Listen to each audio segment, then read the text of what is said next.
Hello everyone, this is Southern Belle Whisper. I hope you all are doing well today.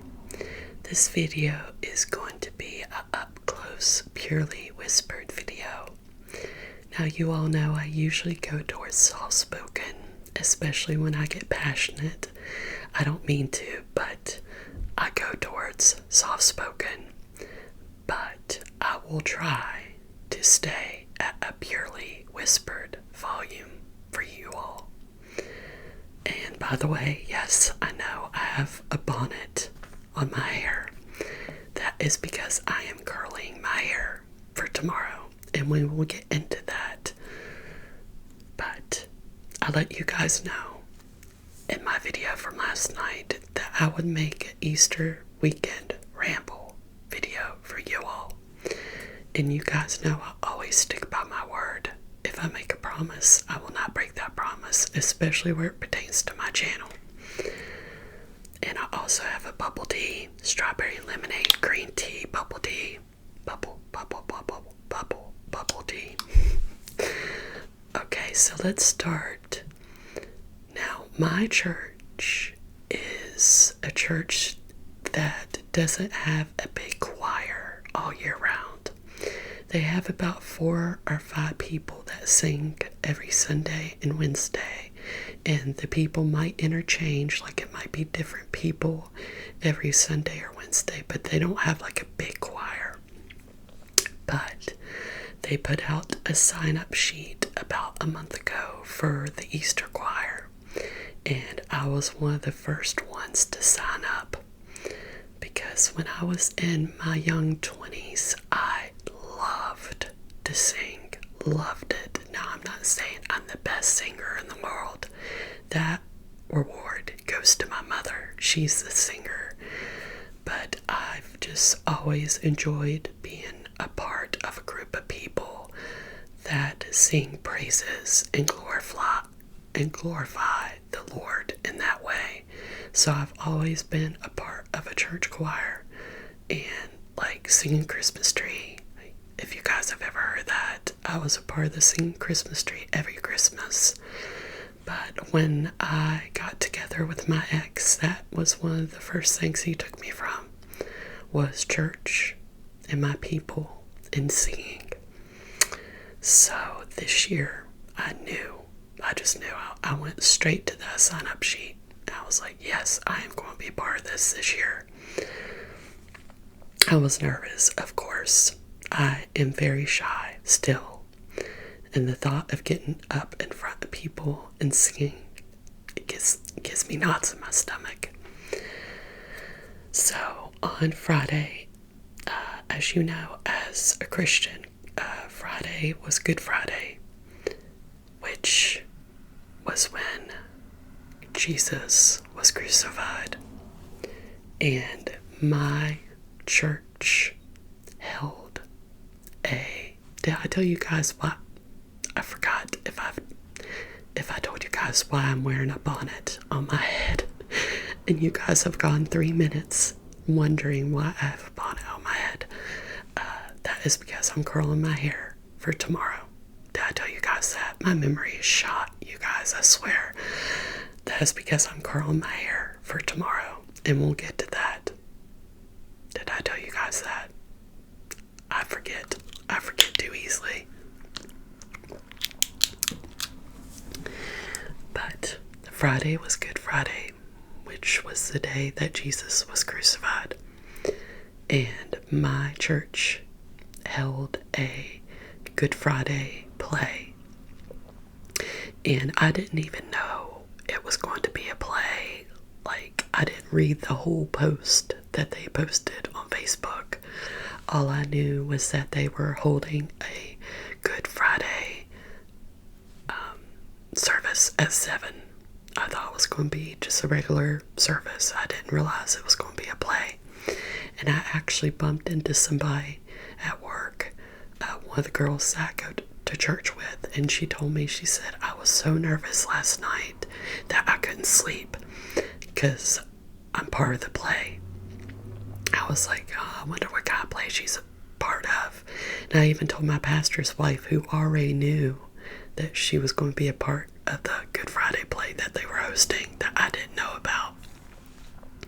She was like, you should pray for her. So her name is Ashley, and I prayed for her all day long, not knowing still that there was going to be a Good Friday play. So I worked from 7 to 4 on Friday, came home, jumped in the shower, got myself ready, and I went to my church at 7 o'clock.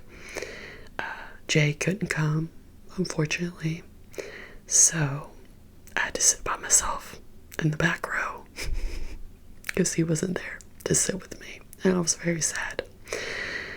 But as soon as I got there, the auditorium was completely dark, so I was like, oh. And then I got like one of those bulletins that talked about who was in the play and things like that. I was like, oh, okay. So, and I was also very emotional, you guys.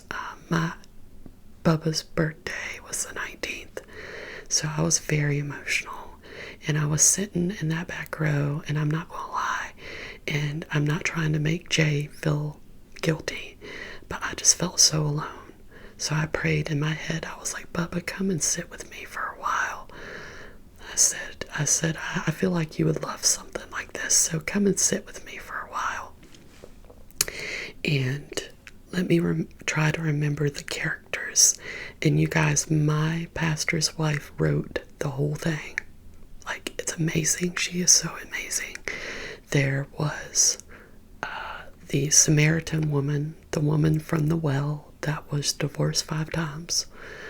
There was Thomas, Peter, the centurion that crucified Jesus, the one that was after Jesus had died. He said, this must be the Son of God.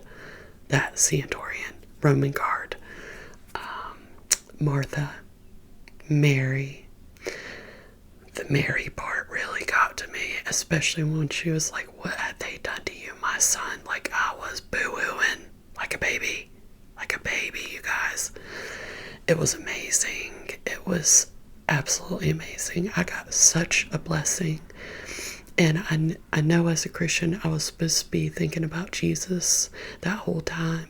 But and my pastor said it best. He said, I don't know about you guys, but I saw myself in every single one of those characters. And I felt the same way, but every single one of those characters, I thought of my brother. I did. I thought of my brother. Which isn't a bad thing, because my brother was an evangelist and he loved Jesus. And I did ask him to come and sit with me for a while, so. But every single character, especially when they talked about when Jesus told Lazarus to come out of the tomb. The Lazarus story, we had to get into it. But, oh gosh, you guys, I was boo-hooing like a baby, like absolute baby. And Ashley, she played Martha. She did so good, you guys. So when the play was over, I went straight up to her and I gave her a big hug and I said, I've been praying for you all day. And she said, I know you did. I said, I am so proud of you. And I found every character and I shook their hands and I hugged them and I told them what an amazing job they did. And so I'm at the front, right? And I'm meeting all the characters. I go back up the aisle, and David is just standing there in the aisle like he was waiting on me to get there. I don't know why I got that feeling, but I was like, why is he just standing there? Who is he waiting on? But by the time I got there, he was like, hey, how did you enjoy the play? I said, I loved it. I said, but I'm not going to lie, I'm very emotional because my Bubba's birthday is tomorrow. And he said, yeah, I get that. And we kept talking as we went into the foyer that they have. And I said, by the way, I said, you promised me your Forrest Gump impression. I said, Bubba's favorite movie was Forrest Gump. I said, and you promised me a Forrest Gump impression. And he like smiled and laughed, and he said, oh my gosh, I totally forgot about that. And I'm not going to do the impression for you guys because I'm a woman, and it's different when it comes from a man that knows what the hell he's doing. But the impression was spot on. He did the part where Forrest is like, those must be comfortable shoes. That part. And I was like, oh my gosh, that's the best. But after he did that impression, he was like, let me think of other impressions I can do. He showed me his, what else? Forrest Gump, a donkey from Shrek. He was like, don't everybody like onions? Cake. Everybody loves cake. And then at one point he said, didn't you tell me you love Adam Sandler? He said, I can do the water boy impression. And those impressions that he did for me on Friday night got me through Saturday, which was my brother's birthday. I told him too. I said, these impressions are going to bring a smile to my face when I feel like crying tomorrow. So, wonderful play. Got to see the impressions from David. Went home, woke up on Saturday, wrote a post for my brother. He would have been 46 years old. And went to work. Oh, hold on one second. I gotta rewind a little bit. The other day, I've just had this feeling in my heart, you guys, that I am meant for so much more than being a stalker at Walmart. Stalker, S-T-O-C-K-E-R. Okay, not stalk. Am I saying it right? That I'm meant for so much more than being a stalker at Walmart. And the more I prayed about it, the more that feeling, it didn't go away. It just kept getting stronger. And on Saturday at work, usually they give us this roll-in thing that has like a 2-step ladder on it. You guys, I'm afraid of ladders. I'm afraid of getting on ladders. When I was little, on the playground, you remember those steel slides with the big ladders that go up? I fell backwards one time on one of those slides, and I've been afraid of, hold on. So I've been afraid of ladders ever since. And I told my coworker, I said, there is something on the tip top that I have to pull. I said, will you please help me? I said, I'm afraid of ladders. He said, of course. But my boss came by. She was like, what are you doing? I said, he's helping me get something off the top shelf. She said, no. She said, this is your half. That other half is his half. I don't want to see him doing your work again. So I had to get on that ladder, and you guys, I was a nervous wreck. My palms were sweating, like I was scared to death. And when I got off the ladder, somebody saw me, and they were like, Kelly, did you just get like bad news? Like, has somebody died or something? That's how my face looked. So, and then I started, you guys, that job tired me out so much. I would come home and my whole body would ache and ache and ache. And I started realizing on Saturday, I was like, if I work this whole shift, I will not have the energy to stand in choir tomorrow, because I had to sing in the choir for 9 o'clock and 11 o'clock services. So when I clocked out for lunch, I didn't go back. But what I was getting at of telling you guys about this feeling of I'm meant for more, a post just randomly popped up on my Facebook that Mount Rogers, which is a place here in close to me that I'd been trying to get a job with ever since I moved here. Sorry, you guys, I tried. I'm so sorry. I'm so sorry about that. But it just randomly popped up on my Facebook that Mount Rogers was going to have a career fair tomorrow. And I was like, oh my gosh, I need to go. Because I've always felt like if you show your face at a place where you're trying to get a job, it's different. So I have a career fair to go to tomorrow. Mount Rogers is like not necessarily a hospital, but like a community of mentally handicapped people. And I've been trying to get a job there ever since I moved here. But along with that feeling of feeling like I was meant for more, I've been having that feeling like, oh yeah, I had this in the bag.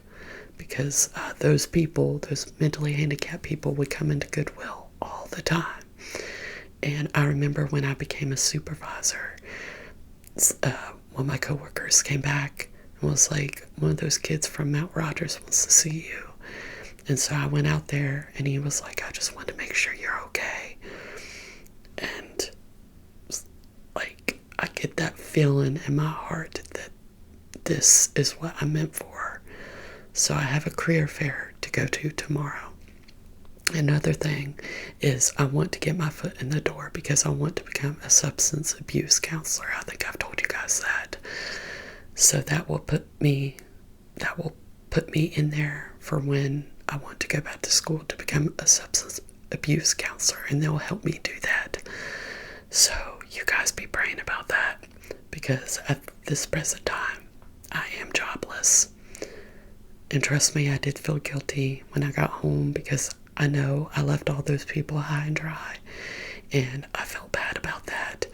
But the fact that I told her that I was afraid of ladders, and she still treated me like she treated me, I was like, yeah, I clocked out for lunch and I didn't go back. So that happened on Saturday. It was my Bubba's birthday as well. Easter, you guys. So I had to be there at 7:55 to practice. I told you guys in a past video about David messaging me when I was signing up for my divorce online about his suit.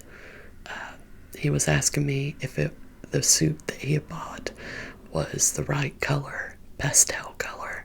I think I told you guys about that. And I told myself, I was like, oh my gosh, he is going to look so handsome on Easter. And I was right. I was totally right.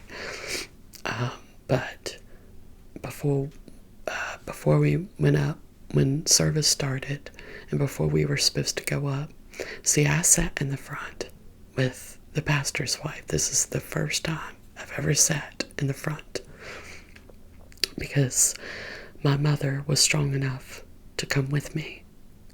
To be a part of the 11 o'clock service. So I wanted to sit in the front so when she got there, she could take pictures and record us singing.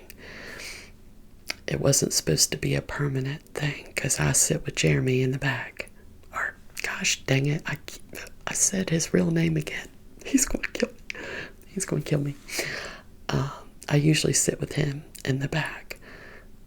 But it wasn't supposed to be a permanent thing, sitting in the front with the pastor's wife. But right before we were supposed to go on stage at 8:59, service started at 9 o'clock, David came over and sat next to me and was talking to me about just anything and everything. And I let him talk. You guys know I'm not a big talker, so I just let him talk. And he was like, I wish I'd drunk another cup of coffee. He said, I don't know if you're old enough to remember this, but that reminds me of that skit, that Chris Farley skit, the Matt Foley skit, where Phil Hartman says, Now, he's been down in the basement for the past 3 hours, and he's drank about 5 cups of coffee. And I was like, actually, we're the same age. I said our birthdays are days apart. His birthday is January 12th. My birthday's the 18th. So it kind of made me feel good that he thought I was younger than him a little bit. But I was like, oh, I love Matt Foley. I said, I love Chris Farley. I think we talked about how it's kind of hard seeing our favorite actors back in the day act so crazy because we knew they were high, you know. What else did we talk about? I don't know, but for about 15 minutes, he just sat there and talked to me. And talked and talked. And I just sat there and listened and gave my point of view a few times. Then we had to go up on the stage and sing. And there was a really sweet girl next to me. Her name's Amanda. Now, Amanda was one of the first people when I started going there. She was a complete stranger, and I had just told the church about my testimony. And she came up to me. I didn't even know her name. And she said, I just felt like you needed a hug. She said, I loved your testimony. A complete stranger gave me a hug.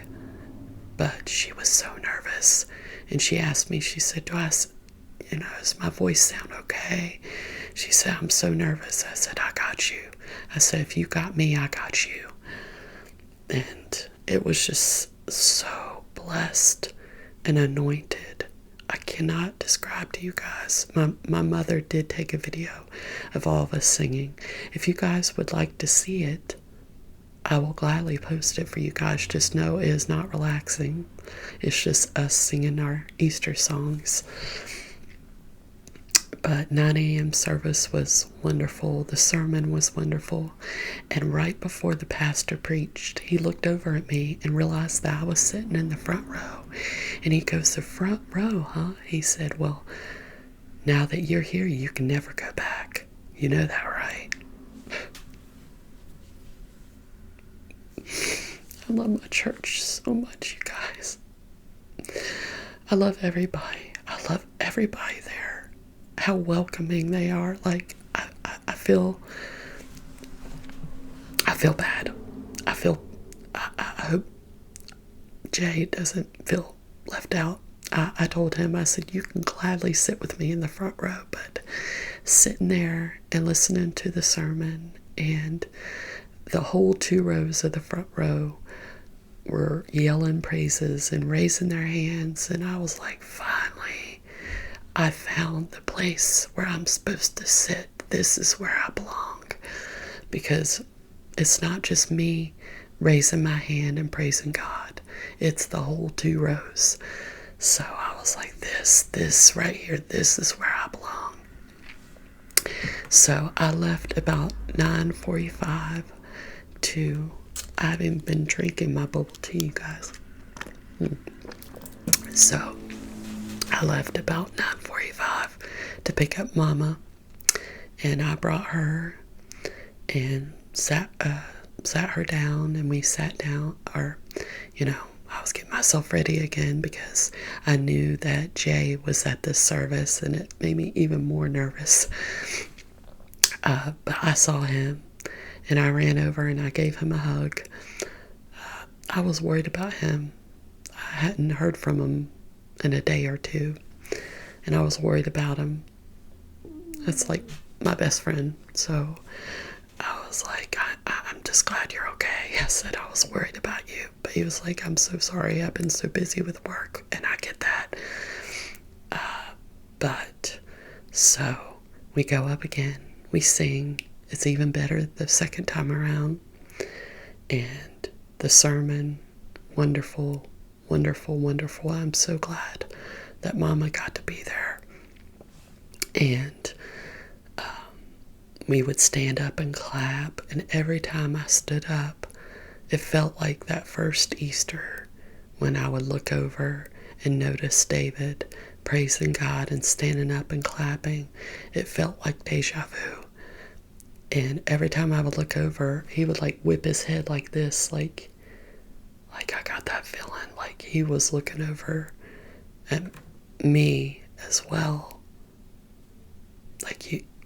He would whip his head back like this, and I was like, oh my gosh, was he just looking over at me, praising? Like, why is he looking at me? What must I look like? And being this 6'1" girl sitting in the front row. I've never sat in the front row before. That's all the thoughts that were going through my head. By the way, my stomach is growling. I'm sorry. I'm so sorry.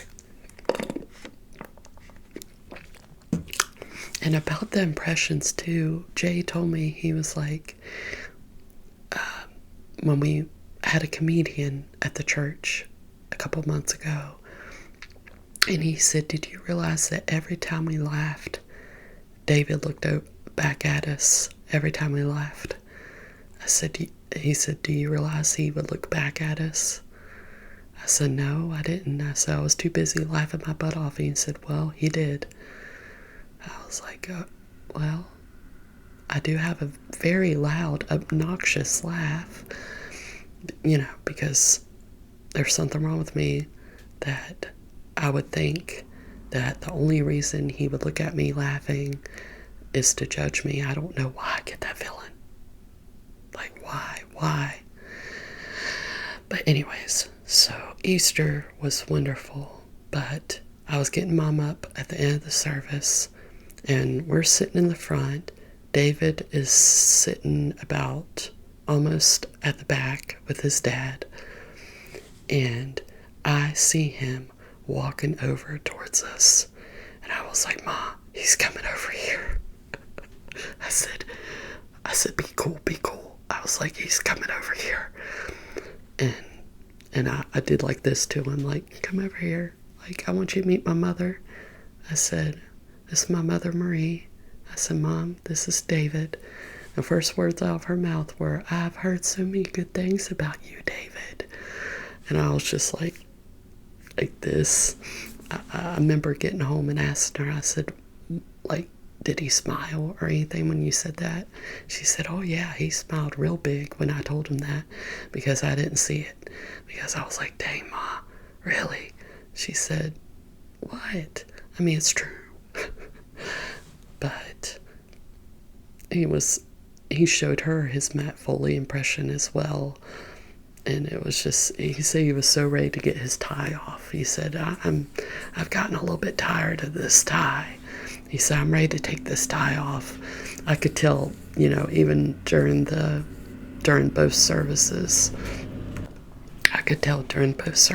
that he was getting very uncomfortable. He doesn't usually wear a tie. He opened the door for her. It was so sweet. He's so sweet, you guys.